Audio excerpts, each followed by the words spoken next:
Hello friends, welcome to my blogger entertainer channel. আজ যে রেসিপিটা আপনাদের দেখাচ্ছি সেটি রাজস্থানের একটি পপুলার ট্র্যাডিশনাল ডিশ মটন লাল মাছ। চলুন শুরু করা যাক। তবে তার আগে আমার কুকিং ব্লগের ইন্ট্রোটা হয়ে যাক। You can say what you want.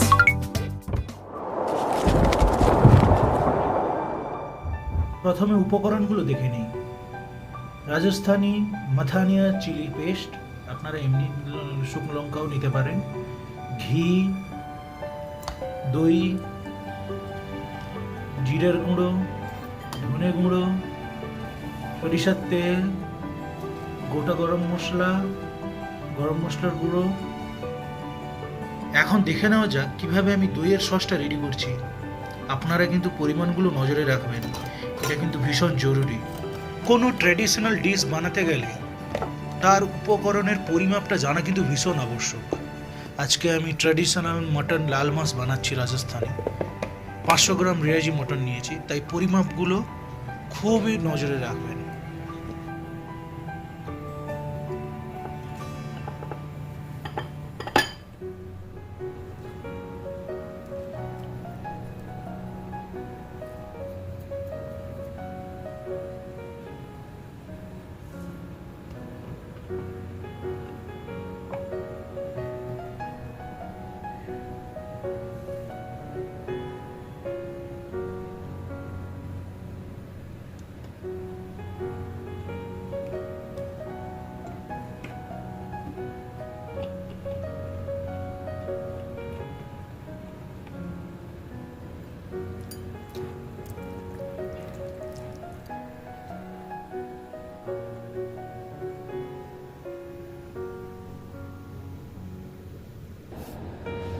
আচ্ছা, 500 গ্রাম মটন রেয়াজির জন্য কিন্তু জাস্ট দুটো মিডিয়াম সাইজের পেঁয়াজ লাগবে। আমি সেটি কেটে নিচ্ছি। ওহো, পাশে আলুগুলো দেখে কিছু মনে হচ্ছে নাকি যে রাজস্থানি মটনে আলু কোথার থেকে এলো? আসলে বাঙালির চিরকালই আলুর দোষ, বুঝলেন তো? মানে সে বিরিয়ানিতে হোক আর মটনে হোক, সব জায়গাতে আলু চাই কিন্তু। তাই বাঙালি হিসাবে আলুটা যেহেতু পছন্দ, তাই ঢুকিয়ে দিলাম মটন লাল মাছের মধ্যে আলু। একজন শেফ হিসাবে এটুকু ক্রিয়েটিভ লিবার্টি তো থাকা দরকার, তাই না?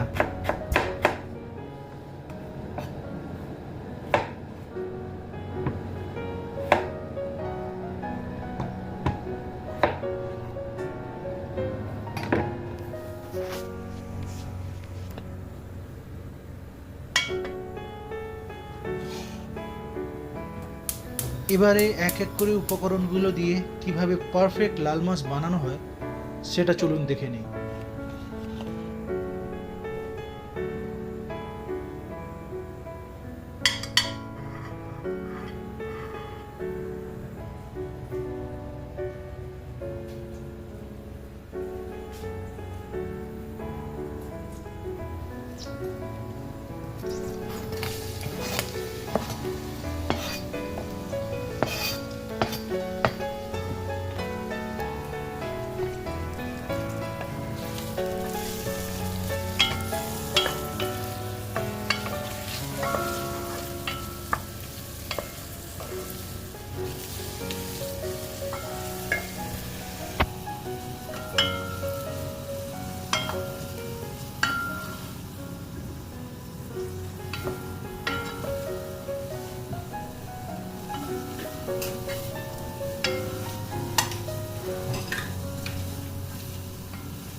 एकदम उड़ाया करता है।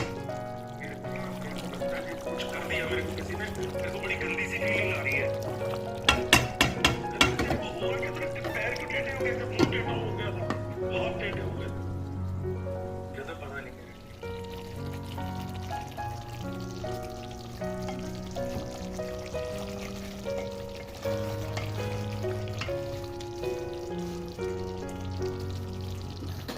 ওহ, যা রং এসছে, একেবারে টকটকে লাল, টকবক টকবক করে ফুটছে।